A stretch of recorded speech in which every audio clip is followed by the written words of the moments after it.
Last Halloween, Oak Street, in a small American town, became spooky in a manner that nobody could have ever anticipated. It was ordinary to be seen somewhat quiet with pumpkins and lights along the street, but one old house at the very end of the street was just sitting vacant for years. It suddenly lit up with creepy red lights and weird decorations.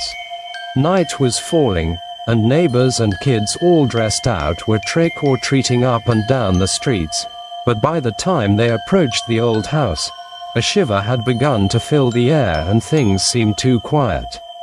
The decorations were a little too real. There were blood-like splashes on the windows.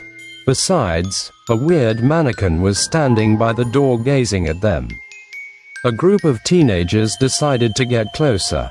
They dare one another to approach the house, giggling and holding their phones to record the haunted house. When they reached the door, it swung open by itself. Inside was a dark hallway lined with cracked mirrors. Each mirror reflected their faces, but something was off in each one. They stepped inside, and the door slammed shut behind them. All lights went out, and it was only by their flashlights that they had any kind of working light at all, cutting very dimly through the stark darkness. Hesitantly, they heard someone walking around inside, echoing within the house. In hushed tones to each other, they couldn't make up their minds on whether to leave or explore further. Curiosity crept in, and they continued. They saw an old picture of a family hanged on the wall, a family with expressions straight from the olden times. As they gazed into it, the eyes in the picture started moving as if they are watching them. Weird, childlike glee floated through the air, coming from no one knows where. They tried to leave, but found out that the door was locked, keeping them inside. Whispers grew loud into the cries and moans.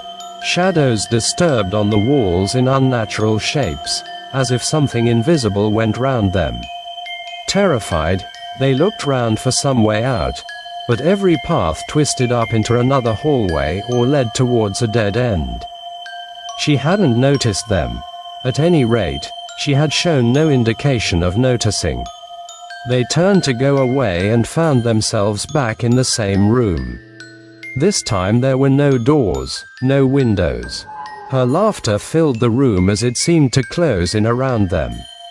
Finally, after what seemed like hours, the front door creaked open, and they ran out, gasping. However, to their utter shock, no one outside noticed. People kept trick-or-treating as if nothing was wrong. They turned back, but the house seemed dark and deserted, with no red lights or decorations. People say the following day that the haunted house is on Oak Street. And since Halloween, everyone has seen a glow emanating from that house, as if it waits for another visit from braver souls who dare step inside to unlock its secret.